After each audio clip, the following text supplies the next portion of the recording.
صفوں میں مل کر کھڑا ہونے کا حکم. رسول اللہ صلی اللہ علیہ وسلم نے فرمایا سووا صفوفکم فإن تسویۃ الصفوف من اقامت الصلاۃ. اپنی صفوں کو برابر کرو. بلا شبہ صفوں کا برابر کرنا نماز کے قائم کرنے میں سے ہے. صف کی درستگی اقامت صلاۃ کا حصہ ہے. قرآن حکیم میں ہے وَأَقِیمُوا الصَّلَاةَ، اور نماز قائم کرو. تو قائم کرو کا معنی کیا ہے؟ یعنی ارکان اور سنن کی تعدیل. تعدیل کا مطلب اطمینان سے ادا کرنا، ہر ایک کو اس کا حق دینا. تعدیل کا لفظ کس سے ہے؟ عدل سے ہے. عدل کس کو کہتے ہیں؟ انصاف کو. اور نماز میں انصاف سے مراد کیا ہے یا برابری سے مراد کیا ہے؟ کہ ہر رکن اس کا اپنی اپنی جگہ صحیح طور پر ادا ہو، ایک دوسرے میں ملا ہوا نہ ہو. سنن کی تعدیل اور رعایت سے نماز پڑھو. رسول اللہ صلی اللہ علیہ وسلم فرماتے ہیں کہ صفوں کا سیدھا کرنا بھی نماز کے قائم کرنے میں داخل ہے. اس سے معلوم ہوا کہ صفوں کا ٹیڑھا ہونا نقصان کا موجب ہے. صفوں کا ٹیڑھا ہونا نقصان کا موجب ہے. کیا نقصان ہے؟ اختلاف کا سبب ہے. صفوں کا بننا، باجماعت نماز پڑھنا اتحاد کا ذریعہ ہے، اور صفوں کا بکھرنا اختلاف کا ذریعہ ہے.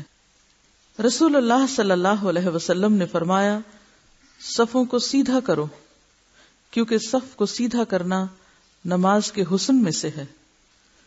حضرت نعمان بن بشیر رضی اللہ عنہ روایت کرتے ہیں کہ رسول اللہ صلی اللہ علیہ وسلم ہماری صفوں کو ایسا برابر کرتے گویا ان کے ساتھ تیروں کو برابر کرتے ہوں، بالکل سٹریٹ. یہاں تک کہ ہم نے نبی صلی اللہ علیہ وسلم سے صفوں کا سیدھا کرنا سمجھ لیا. یعنی یہ بھی باقاعدہ سیکھا، یہ کام بھی سیکھنے سے تعلق رکھتا ہے. ایک دن آپ جماعت کے لیے کھڑے ہوئے اور تکبیر کہنے کو تھے کہ ایک شخص کو دیکھا، اس کا سینہ صف سے باہر نکلا ہوا ہے. یعنی ویسے لائن میں کھڑا ہے لیکن ذرا سا آگے ہو کر. پس فرمایا اپنی صفوں کو برابر اور سیدھا کرو، ورنہ اللہ تم میں اختلاف ڈال دے گا. یعنی آگے پیچھے نہ ہو. فَتَخْتَلِفْ قُلُوبُكُمْ، ورنہ تمہارے دل بھی مختلف ہو جائیں گے. اور جب دل مختلف ہو جاتے ہیں تو اس کے بعد ہر چیز بکھر کر رہ جاتی. مسلمان اس بہت بڑی قوت سے محروم ہو جاتے ہیں جس کے ذریعے وہ اپنی دنیا کے بے شمار مسائل کا حل پا سکتے ہیں.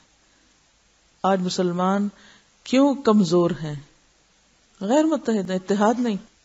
جب وہ ٹوٹ گئے، بکھر گئے، کمزور ہو گئے، تو پھر جو چاہے ان پہ جیسے چاہے حملہ کر لے، جہاں سے چاہے جس سے فائدہ اٹھا لے.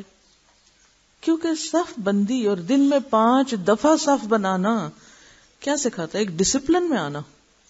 اور کوئی قوم ڈسپلن کے بغیر آگے نہیں بڑھ سکتی. ایک برطانوی وزیر اعظم سے کسی نے پوچھا تھا کہ برطانیہ کی ترقی کا راز کیا ہے، تو اس نے کہا تھا کیو بنانے میں، لائن بنانے میں. کہ یہ کہیں بھی اکٹھے ہو فوراً لائن بناتے ہیں، اور یہ عملی مظاہرہ ان کے ہاں ہر جگہ دیکھا جا سکتا ہے. اور ہم ہر جگہ بھیڑ ہوتے ہیں، بھیڑ. چاہے ہم کلاس میں بیٹھے ہوں تو بھی ایک بھیڑ نظر آئیں گے، چاہے ہم دروازے سے نکل رہے ہوں تو بھی بھیڑ.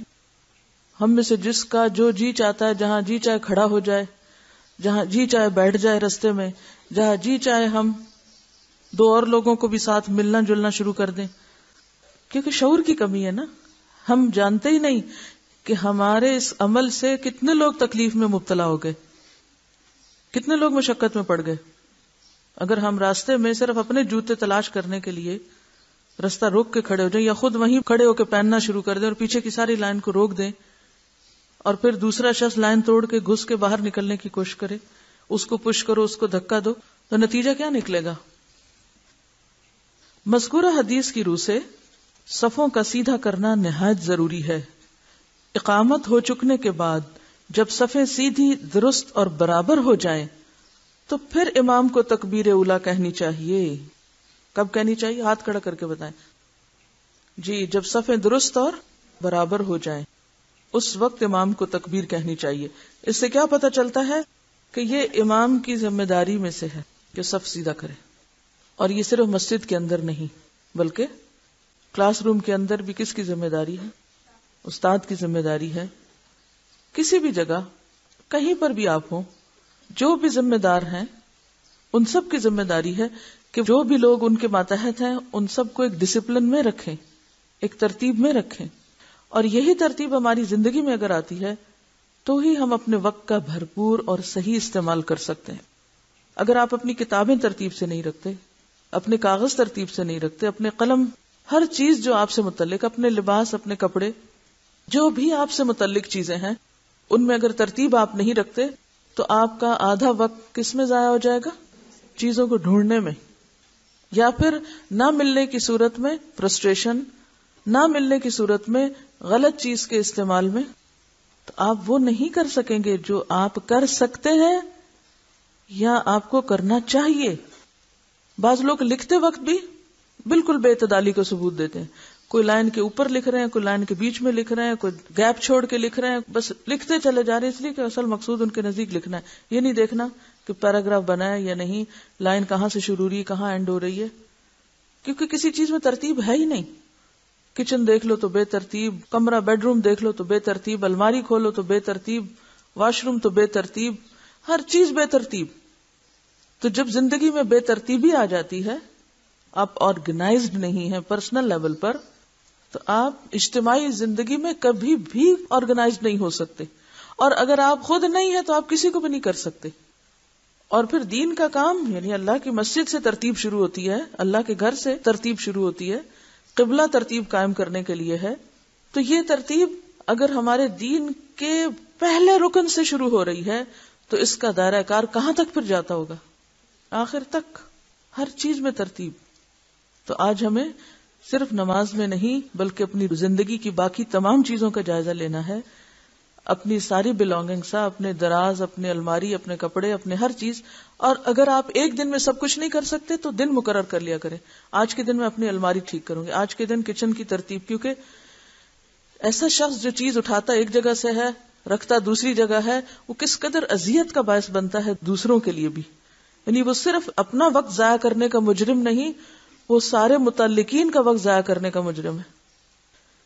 علامہ اقبال کہتے ہیں، مسلمانوں میں خون باقی نہیں ہے، محبت کا جنون باقی نہیں ہے.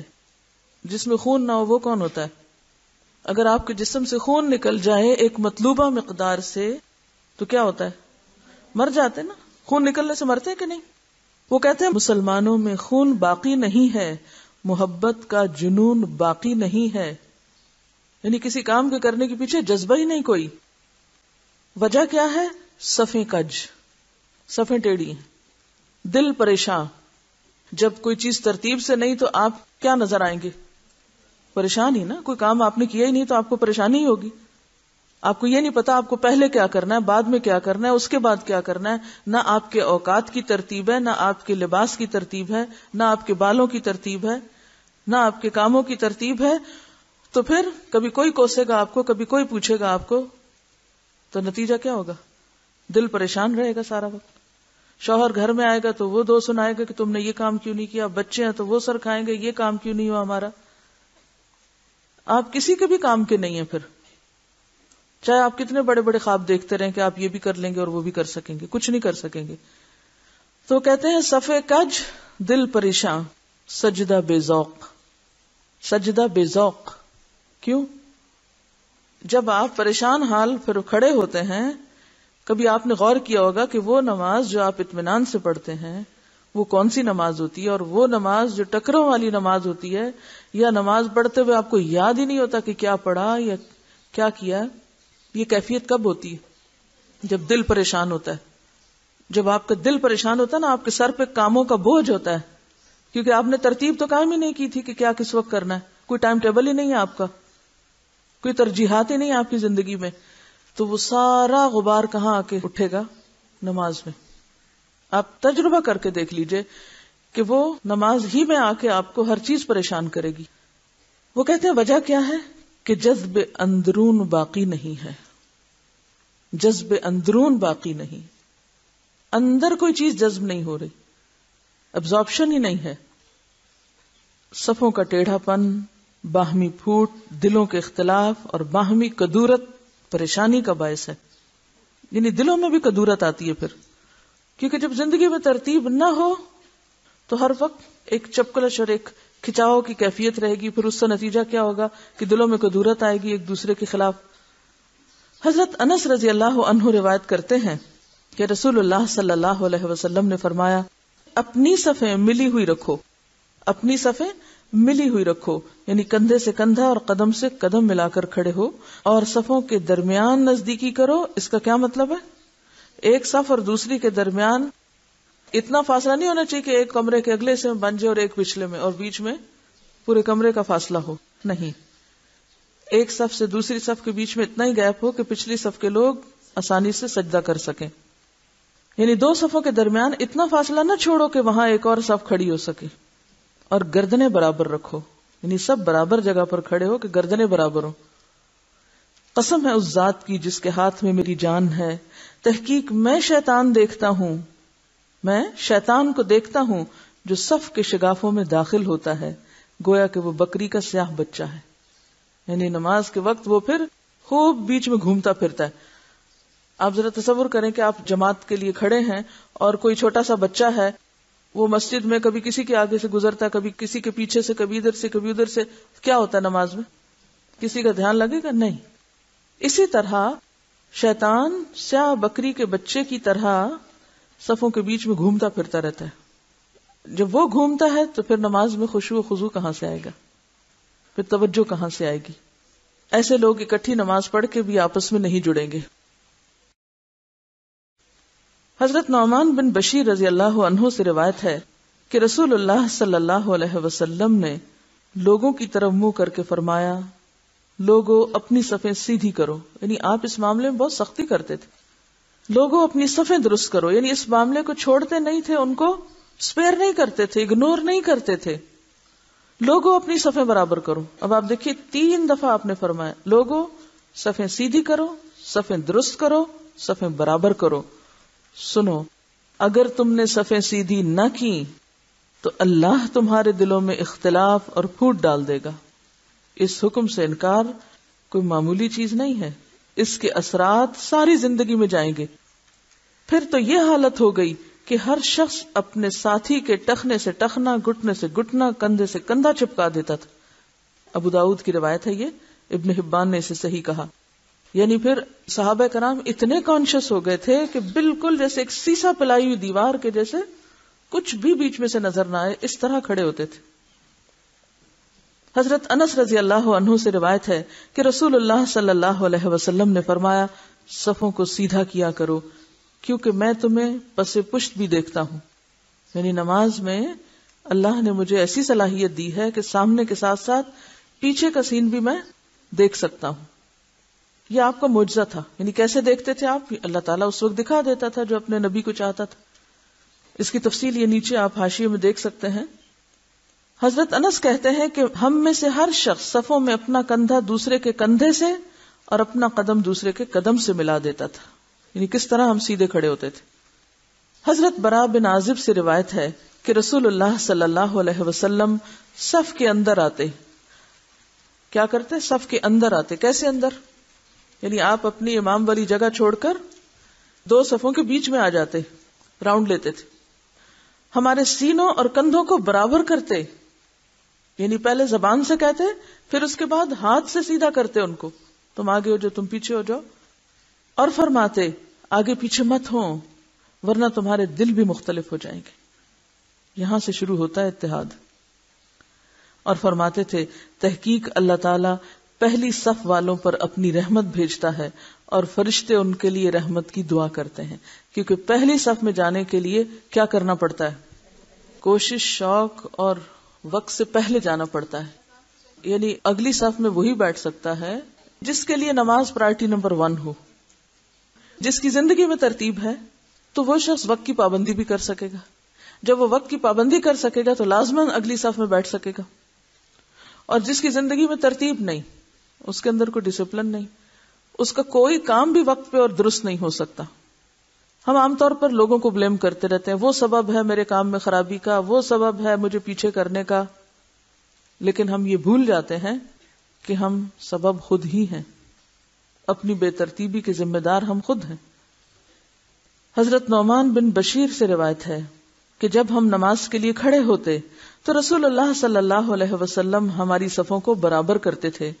جب صفیں برابر ہو جاتی تو پھر آپ اللہ اکبر کہہ کر نماز شروع کرتے، یعنی پہلے اس بات کا اطمینان کرتے کہ صفیں درست ہیں.